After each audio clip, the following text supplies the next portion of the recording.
Hello, hello. This is my vlog entry for the 28th of July 2012. Right, to begin with, I seem to have been getting into some sort of weird sort of like war of words with somebody on YouTube. I put a video on YouTube some time ago. I think how all this started is on YouTube. They've got a documentary called Guys and Dolls about men who have dolls, sex dolls. Far more advanced than Sandra, though.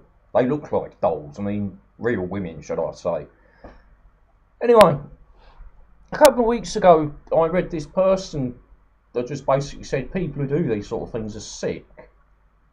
And I wrote, it just went on. And then I put some. No, what did they first say? If they want companionship, they should buy a pet. And I wrote back and I said, I put a comment back, reply back, saying, but you can't have sex with a pet. A man got done in England for having sex with an animal. This is what they are, they're sex toys. And the next thing I know, I'm getting a comment back saying, you sick bastard. How can anybody fuck a dog, you sick bastard? And I couldn't quite work it out because I said somebody had been put in prison. I didn't say I like it. I'm into bestiality. But, and it's just getting sillier because now I've put a comment down, or yesterday I put a comment down, basically saying that people do it. Women do that sort of thing so their husbands can watch. It goes on behind closed doors. So now I've got a reply saying that's okay. So it's okay for a woman to do things with a dog whilst the husband watches, which she probably doesn't want to do. He's just somehow got her into doing it. But it's not alright for me to have sex with an animal if I wanted to have sex with an animal. Is this a man who can do whatever he wants? Because, he's got a queue of women down the thing wanting to give him a blowjob. Or is this a woman who just hates men? But then again, this is YouTube, and in a cyber world, you don't know who's who, and it could just be a 15-year-old boy.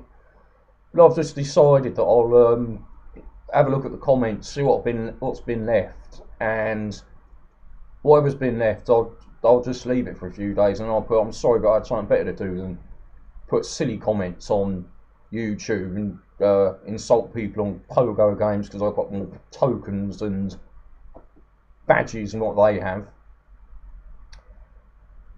I went down to Havant to the pub as it was Saturday, and I always do that.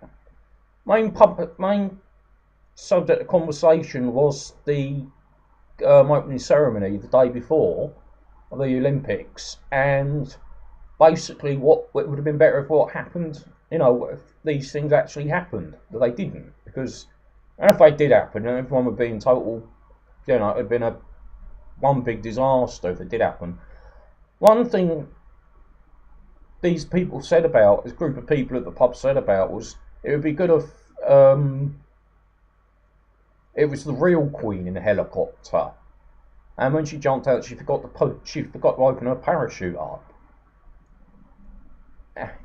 And someone else said that when Paul McCartney started singing at the end of it, it'd been fun if the only surviving Beatle, Ringo Starr, came out, and because he hated him, he stropped off the stage. And as he stropped off the stage, a video of them singing "She Loves You" came on the screen, because that's supposed to happen when he come out, because McCartney was gonna, start cuddling him or something, not then run up, walk, stomp off the stage. But neither things happened. And then someone said it would have been even better as if Ringo Starr was on there performing something, and then Pete Best somehow got past security and beat the shit out of him, because it was because of him he got thrown out of the Beatles just before the Beatles become successful.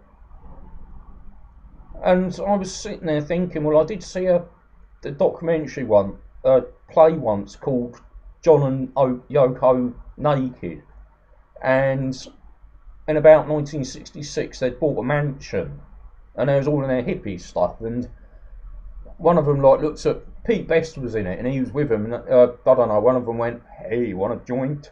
Like that. So obviously they didn't. He didn't leave under. He was still in contact with them, and also it wasn't him who threw him out of the band. It was George Martin. He threw him out of the band because he thought Ringo Starr was a better.